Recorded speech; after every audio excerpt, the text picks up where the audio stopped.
Delhi has 10 lakh stray dogs. India, on the whole, has around 7 to 10 crore stray dogs. How on earth are you going to find shelters for each and every one of these dogs? Two, how on earth are you going to find the money to provide fencing to colleges, to schools, and to hospitals that currently don't even have functioning washrooms? The protests that took place right after the two-judge bench of the Supreme Court passed the verdict that it did were spontaneous, right? They came about from a sense of public outrage over what was happening in Delhi, file FIRs against so many people, including me, right? And the unfortunate outcome of all of this was that people were even angrier than before. Today, in a city like Delhi, anti-rabies serum is available at only one hospital, at Ram Manohar Lohia Hospital, in the entire city.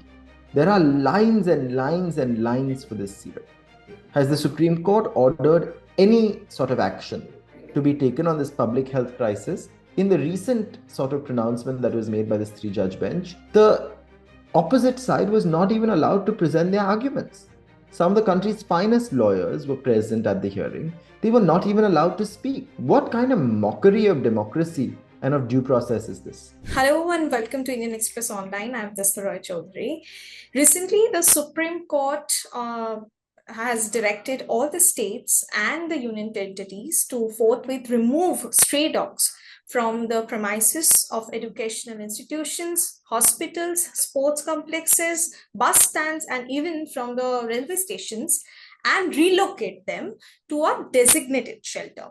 And after due sterilization and the vaccination drive in accordance with the Animal Birth Control Rules 2023 and framed under the Prevention of Cruelty of Animals Act. Now, today, discuss about the judgment. We have a very special person with us.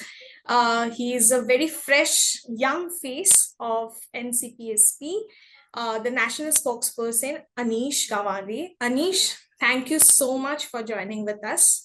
My Thank you very first much for having me. question, yeah. So my first question would be straight to the judgment. What is your view on that way? Because we know in Delhi NCR at least there are more than 5 lakh, 5 to 10 lakh stray dogs. So what's your view on that?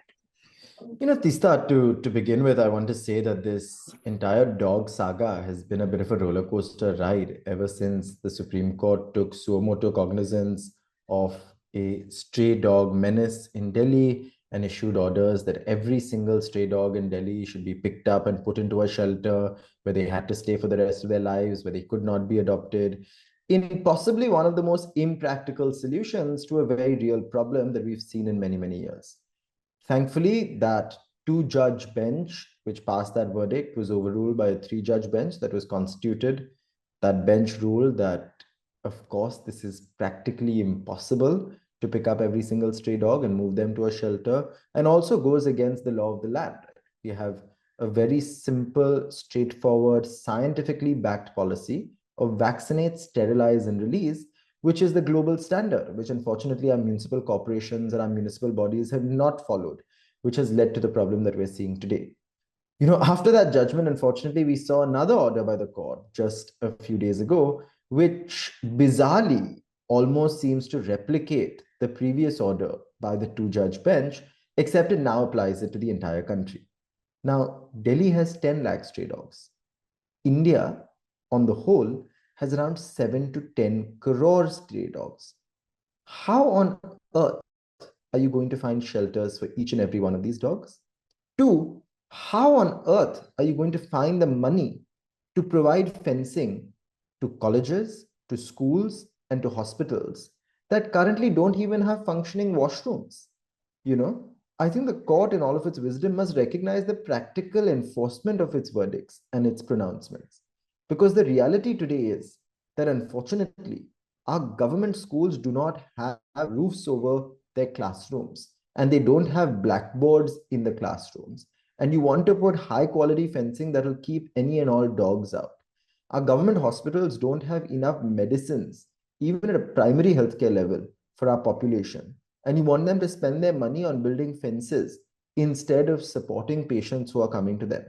And our universities today are in a crisis because education is being held up by multiple paper leaks and irregularities. But yet, the focus of our universities should be on keeping dogs out. So, all in all, this is a verdict that seems impractical, unimplementable, and quite honestly inhumane. So, as you said that in the premises, in the public premises, in the universities, in schools, I also there is another thing that I think people are speaking about these things, right? Like recently, we've seen there's a protest. Even you have joined the protest. Can you just elaborate that how the situation was, how the everything was going on, and we have seen that police has detained so many people from there. So can you just elaborate that what was the experience of yours?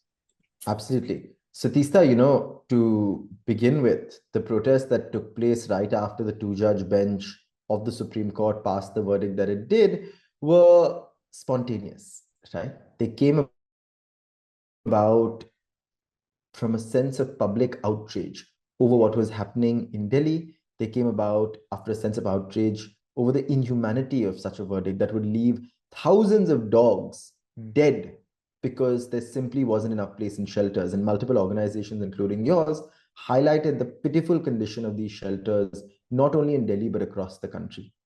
Now, unfortunately, the government's first response when people took to the streets and started demanding their rights and the rights of stray animals who they feed so passionately and with so much care was to send riot police, was to put people in vans, to drive them around for hours, to send them on the borders of Delhi, to sort of stifle any public movement whatsoever, file FIRs against so many people, including me, right?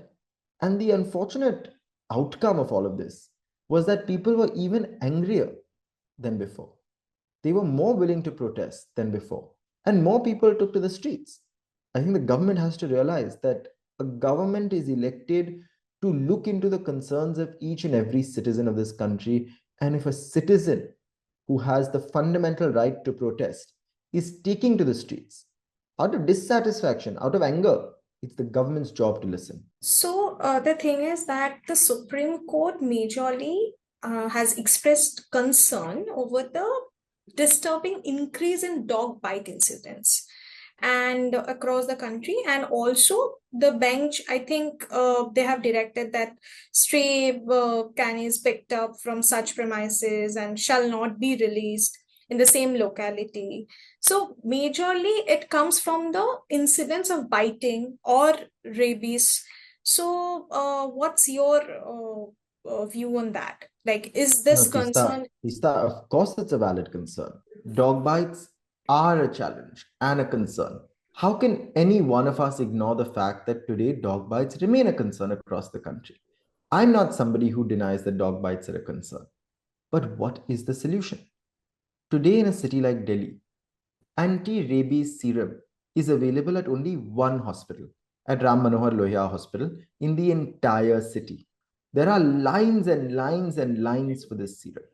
Has the Supreme Court ordered any sort of action to be taken on this public health crisis where rabies, a preventable disease, is not addressed? I'm a cat person, as you can see, right? I'm not even a dog person. So my sort of indignation with what is happening today is not coming out of some love for stray dogs. Of course it is. I love dogs as well. But it's coming out of a policy first solution to the crisis that we're seeing at our hands today.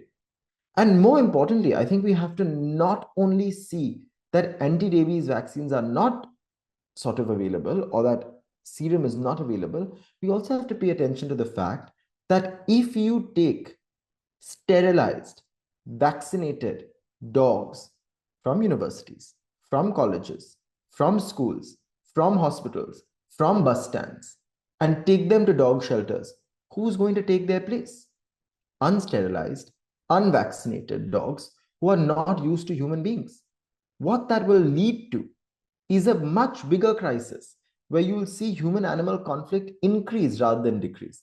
So the court must take all of these concerns into account before passing such verdicts, and it must hear experts on the matter. In the recent sort of pronouncement that was made by this three-judge bench, the opposite side was not even allowed to present their arguments. Some of the country's finest lawyers were present at the hearing. They were not even allowed to speak. What kind of mockery of democracy and of due process is this? But let me tell you a tale of two cities. A city like Mumbai has almost a tenth the number of the stray dogs that Delhi does, simply because Mumbai managed to carry out its sterilization programs more effectively. The Bruhan Mumbai Mahanagar Palika, the BMC, managed to do a much better job than the MCD. And that's precisely why you see fewer numbers of bites, fewer numbers of stray dogs on the street, and fewer sort of instances of human animal conflict. Now, is this a perfect scenario in either city? Of course not. But can we get to a better scenario where municipalities do their job? Absolutely. But unfortunately, today, we have given up on questioning authorities. We've given up on questioning our municipal councillors. Every problem is pointed out as a problem that either needs to be solved by the Supreme Court or by individuals themselves. Dog feeders are being blamed for a crisis caused by incompetent handling by municipalities. Listen, no dog feeder wants to be a dog feeder, right? Nobody wants to spend money from their pocket feeding hundreds of stray dogs a day.